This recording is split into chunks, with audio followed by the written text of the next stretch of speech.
Hi, welcome to part 2 of our Jiu-Jitsu series. My name is Bernd Hillebrand. To my right is Joachim Tumfahrt. To my left, Oliver Wittmann, who are both co-authors to this video. We hope you will enjoy this tape. Like in tape 1, the attacker will wear a white Jiu-Jitsu uniform, where the defender will wear a blue one.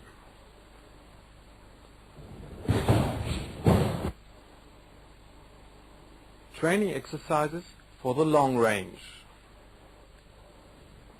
As you already know, Jiu-Jitsu has 3 different ranges: the long range, the medium range and the close range. Each range has specific techniques for attack and defense. In the long range, usually long leg and arm techniques are used. Here you see an exercise where each fighter uses only one technique. This technique should be performed as crisp as possible and should hit the target. This will educate a certain feeling for distance.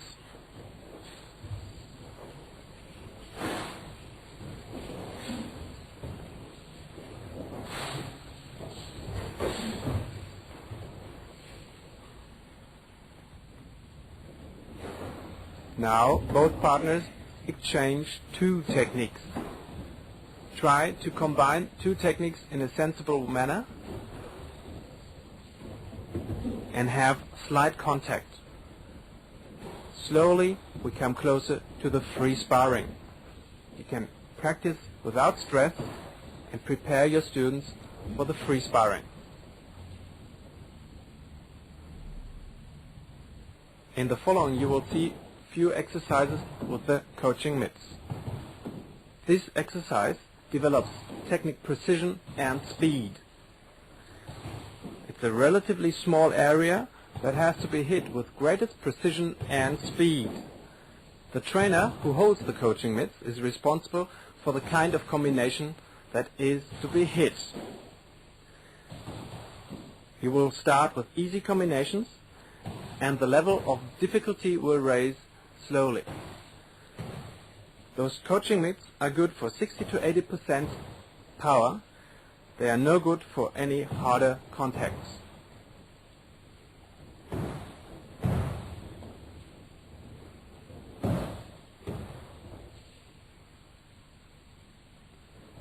Here you see a spinning heel kick. Not an easy technique, but it can be trained very good on the coaching mitts because it gives especially good feeling for distance. Afterwards, you can combine the spinning heel kick, for example, with hand techniques. Now you see a hand combination followed by a roundhouse and a reverse roundhouse kick. Try your own combinations and raise your skill level.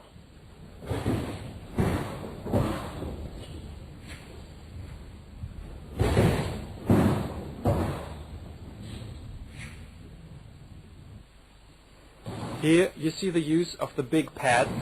In Jiu-Jitsu they are also called makiwaras. Here you can hit harder and strike full power. With these training combinations we will finish the exercises for the long range.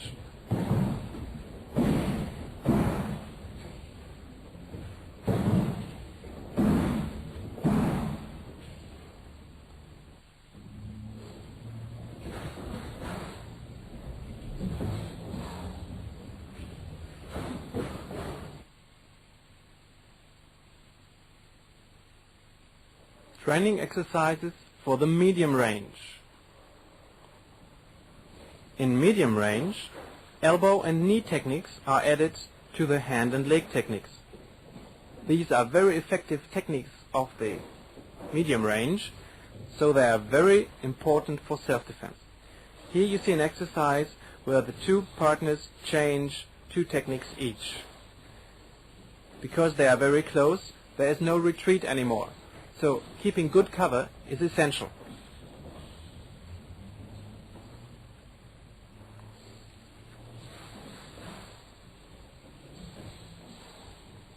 In this combination, the fighters use full combinations of punching, striking and kicking techniques in the medium range.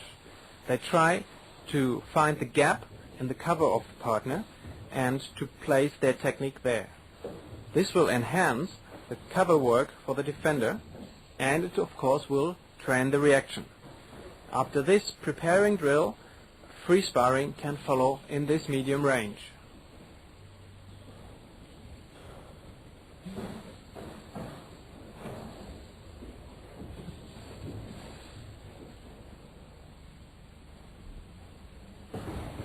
Also in medium range, the training with coaching mitts is important. As explained in the long range, precision and speed is more important than power if you practice on the coaching mitts.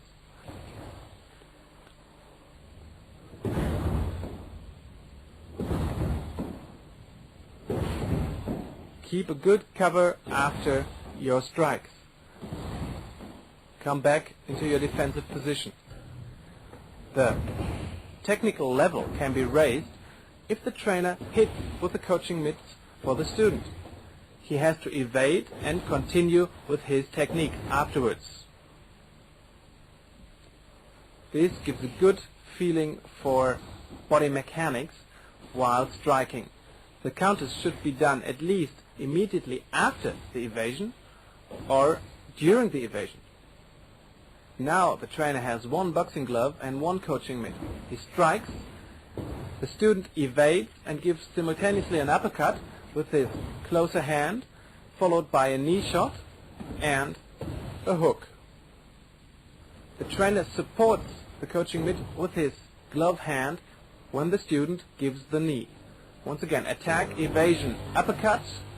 The student grabs, knee shot, supports the coaching mitt, and left hand hook.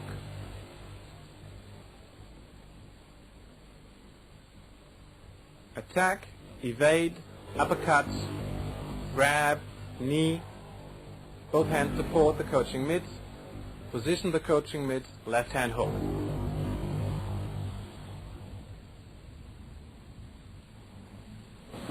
Once more from the other side.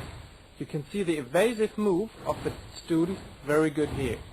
Evade to the outside, simultaneous uppercut with the front hand, knee shot, and again hook with the front hand.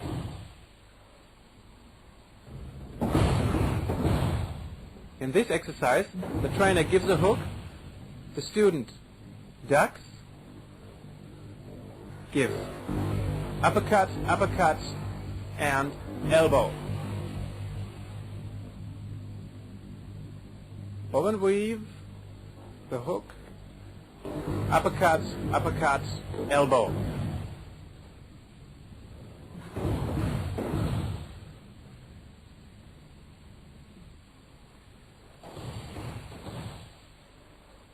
Bob and weave, two uppercuts, followed by a right hand elbow. During the elbow strike, the trainer supports the coaching mitt again with his glove hand. Here, we demonstrate elbow techniques on the big path. This is good because you can execute the elbow techniques full power to the makiwaras. There are two versions of elbow techniques. One, the elbow hits into the free hand, which means that the hand supports the target, and this version is to cover. The free hand gives cover. Here, first, support the target, go behind the target and hit. This is much more painful because the target cannot evade. Here, the free hand covers the head. The right hand covers. Support, support, left hand cover, right hand cover. Knee shots. The student will grab the shoulder of the trainer and pull to give a full power knee shot. The trainer supports the coaching mitt with both hands so that no injuries can happen.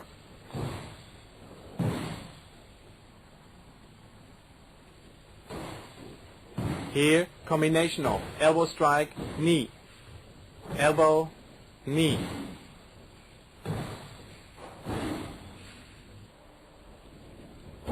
Again, elbow, knee. After the elbow, grab the shoulder, knee strike. elbow, shoulder grab, knee. This was the last exercise for the medium range.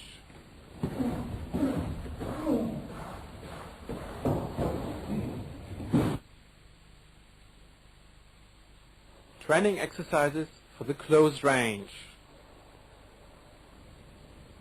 In the close range, all kind of atemi or striking techniques with all parts of the body are possible. Here you already have contact to your partner, and many of those techniques seen in the long and in the medium range can be also used in the close range. Here you see again an exchange of techniques. Those combinations consist out of 3 to 5 techniques.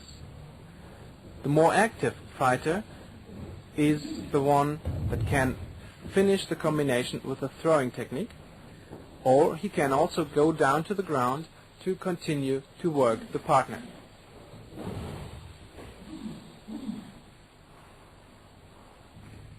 To be able to practice with hard contact in close range, you can use a protective suit similar to this one. All close range techniques can be practiced with full power, and you don't have to take care to injure your partner, because the protective suit will take all the power. In this exercise, the defender shall try to throw the attacker and continue with his techniques. Here, the attacker starts already when the defender is on the ground, and the defender has to give as many strikes as possible. Now he comes to the upper position and he continues with his techniques.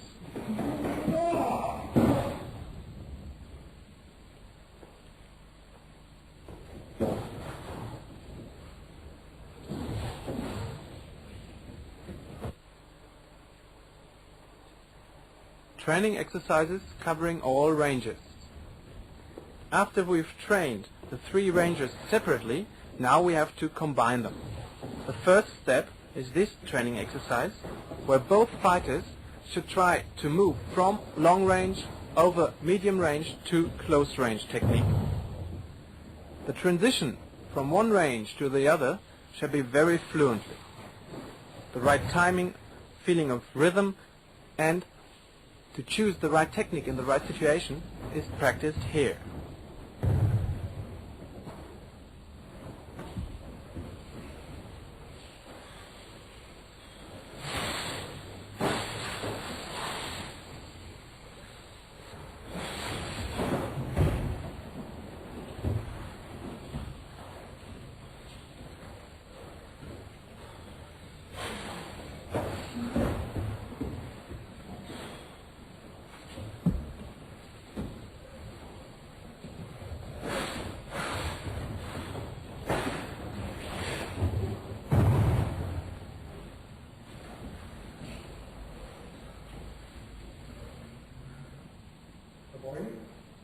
The last training form for the ranges is this free sparring, which utilizes all ranges.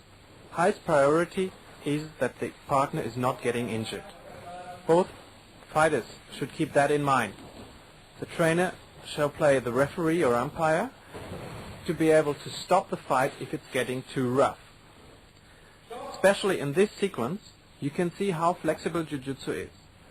Both fighters have a very different fighting style, but still they both do nothing more than jiu-jitsu in this fight. If you want to increase the intensity of this exercise and move to harder contact or even full contact, should be discussed with the fighters. Sure is that harder contact gives you an advantage in the reality. Not only being able to give hits, but also that you have learned to take strikes. Also there, of course, injuries should be avoided. But everybody should know, with harder contacts, injuries are more likely.